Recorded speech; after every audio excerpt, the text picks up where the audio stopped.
আশা করছি আগামী দিনে সম্পূর্ণভাবে মানবাধিকারকে সমুন্নত রেখে র্যাব তার সমস্ত কর্মকাণ্ড পরিচালিত করবে এবং আমরা একটি নতুন আইন প্রণয়নের উদ্যোগ নিয়েছি, যে আইনের অধীনে একটি এলিট ফোর্স হিসাবে একটা বাহিনী থাকবে। আমরা র্যাবের নাম আবার রিনেম করবো কিনা বা অন্য নতুন এলিট ফোর্স আমরা রেজ করবো কিনা সেটা এখনো চিন্তা ভাবনার বিষয়, সরকার বিবেচনা করছে।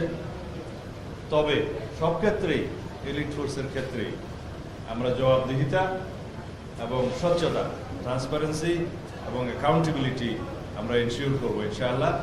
অথরিটি থাকবে, রেসপন্সিবিলিটি থাকবে, সাথে সাথে সেই বাহিনীর ট্রান্সপারেন্সি এবং অ্যাকাউন্টেবিলিটি নিশ্চিত করা হবে সেই একই আইনে। সেভাবেই আমরা আগামীতে আইনের শাসন প্রতিষ্ঠা করব এবং জননিরাপত্তা, জনপ্রত্যাশা অনুযায়ী প্রতিষ্ঠিত হবে ইনশাআল্লাহ। Any questions? আমরা জানি মানবাধিকার লঙ্ঘন করে বিদেশে আমেরিকা একটি স্যাংশন দিয়েছে, সেই স্যাংশন উইথড্র করতে আপনাদের কোনো উদ্যোগ রয়েছে? আমরা জানি যে র্যাবের কিছু কর্মকর্তার কারণে প্রতিষ্ঠান হিসেবে র্যাব ক্ষতিগ্রস্ত হয়েছে। রাষ্ট্রীয় প্রতিষ্ঠানগুলোর মধ্যে এমন কোনো প্রতিষ্ঠান ছিল না ফ্যাসিবাদী শাসনামলে যে প্রতিষ্ঠান ক্ষতিগ্রস্ত হয়নি। সেটা পুলিশ, সেনাবাহিনী, র্যাব, বিজিবি সবাই ক্ষতিগ্রস্ত হয়েছে প্রতিষ্ঠান হিসেবে। কিন্তু আমাদের স্মরণ রাখতে হবে, কয়েকজন কর্মকর্তার অ্যাক্টিভিটিস পুরো প্রতিষ্ঠান দায় দায়িত্ব নিতে পারে না। আমরা এখন যার যার নিজস্ব আইনে, সেই প্রতিষ্ঠানের আইনে সেই সমস্ত অফিসারদেরকে অ্যাকাউন্টেবল করার জন্য এবং বিচার আইনের আওতায় নিয়ে আসার জন্য আমরা অলরেডি অনুশাসন দিয়েছি। কারণ প্রতিষ্ঠান দায়ী না, আইন আছে, প্রতিষ্ঠান কিভাবে চলবে, কর্মকর্তারা কিভাবে সেই আইন মাফিক পরিচালিত হবে। যদি কিছু সংখ্যক কর্মকর্তা কর্মচারী বিপদগ্রস্ত হয় বা বিপদে যায়, তারা পার্সোনালি দায়ী, কোনো প্রতিষ্ঠান দায়ী না। আমরা সেই দৃষ্টিতেই দেখি। ঠিক আমেরিকা যে সময় র্যাবের উপরে স্যাংশন দিয়েছিল, সেই সময় র্যাব এমন কিছু কর্মকাণ্ডে জড়িত ছিল, রাজনৈতিক হাতিয়ার হিসেবে ব্যবহৃত হয়েছিল।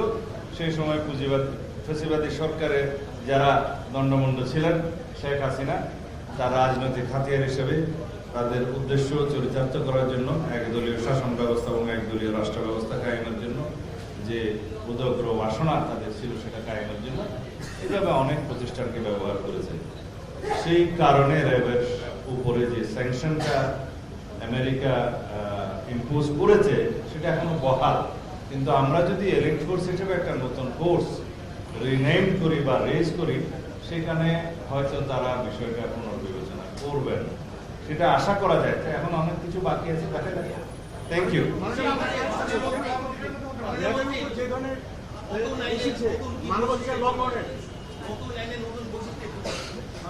আমরা একটা আইন ফ্রেম করার জন্য কমিটি করে দিয়েছি, এবং সেই আইনটা আমি নিজে লুক আফটার করব এবং সেই আইনটা আমার সামনে এখনো আসেনি। আমি কিছু সময় দিয়েছি, সেখানে বিশেষজ্ঞরা কাজ করছে। বর্তমানে র্যাব যে আইনে পরিচালিত হচ্ছে, সেটা আর্ম পুলিশ ব্যাটালিয়নের একটা সার্টেন প্রভিশনের উপরে দাঁড়িয়ে সেটা পরিচালিত হয়। এটা অ্যাডক ভিত্তিতে চলেছে। একটা প্রতিষ্ঠান এভাবে অ্যাডক ভিত্তিতে পরিচালিত হওয়ার সঠিক ছিল না। এখন আমরা সেটা আইন করব আলাদা এলিট ফোর্সের জন্য। সেখানে অথরিটি দেওয়া থাকবে, তাদের রেসপন্সিবিলিটি ফিক্স করা থাকবে এবং সেই ক্ষেত্রে তাদের জবাবদিহিতা, অ্যাকাউন্টেবিলিটি এবং ট্রান্সপারেন্সিটাও নিশ্চিত হবে। সেই হিসাবে আইনটা আসবে। এখনো ডিটেইল বলার সময় আসেনি না। এখন যেভাবে চলছে আর্ম পুলিশ ব্যাটালিয়নের একটা ধারার অধীনে, সেটা তো আজকে না, সেটা আরো 10-12 বছর আগে, 15 বছর আগে থেকে চলছে। এবং সেটা আমি মন্ত্রণালয়ের দায়িত্বে আসার পরে দেখলাম যে সেটা ঠিক না। একটা বাহিনী রেজ হয়েছে, তার জন্য সুনির্দিষ্ট আইন থাকতে হবে এবং তাদের দায়িত্ব বন্টন করা থাকবে, সেখানে স্বচ্ছতা থাকবে এবং জবাবদিহিতা থাকবে। সেই হিসাবেই অন্যান্য বাহিনী যেভাবে আছে ওভাবে থাকবে। কিন্তু এই আইনটা সেভাবে নয়, যে ডিফেক্টিভ ছিল, এখনো তাই আছে। তা আমরা এখন সংশোধন করব। নতুন প্রত্যাশা, জনপ্রত্যাশা অনুযায়ী জননিরাপত্তা নিশ্চিত করতে হবে। সেই জন্য একটা ইলেকট্রিক সলিউশন দরকার হবে। তাদের যে equipments, logistics, training, facilities, assets সবকিছু সেখানে যাবে। ধন্যবাদ। হাতের হিসেবে ল্যাবকে ব্যবহার করা হচ্ছে, ল্যাবেরও উদ্যোগী কর্মকর্তা তারাও বলেছেন যে তারা এইভাবে মানে কারো হাতে হতে চান না। আপনার যে কথা কিংবা আপনার যে সরকার এখন আছে, সামনে নতুন যে এলিট ফোর্স নাম পরিবর্তন করে যে বাহিনীটা আসবে, তাদেরকে যে রাজনৈতিক ভাবে ব্যবহার করা হবে না। মর্নিং শুজ দিতে 3 মাস হয়েছে, র্যাব কি ব্যবহৃত হয়েছে? পুলিশ ব্যবহৃত হয়েছে? অন্য কোনো বাহিনী ব্যবহৃত হয়েছে? পলিটিক্যাল উদ্দেশ্য হয়েছে? সুতরাং মর্নিং শুজ দিতে। Thank you. এখন পর্যন্ত তাদের যে সুবিধাদি থাকার কথা 100-150 উপরে গাড়ির ব্যাপারে অ্যাপ্রুভাল হয়েছিল 2021 সালের পরে, তারপরে তাদের আকর্ষণ এবং তাদের যে ইনফ্রাস্ট্রাকচার ডেভেলপমেন্টের কথা ছিল সেগুলো কার্যকর আপনাদের এই আমি মনে হয় আমি অ্যান্সার করেছি। অল ইকুইপমেন্টস, লজিস্টিক্স, অ্যাসেটস সবকিছু সেই নতুন আইনের অধীনে প্রতিস্থাপিত হবে। সুতরাং চলমান যেগুলো আছে সেগুলো থাকুক, আমাদের তো কিছু সময় প্রয়োজন। আর প্রশ্ন না, ধন্যবাদ। হ্যাঁ, এটা লাস্ট তো, লাস্ট। আচ্ছা, লাস্ট।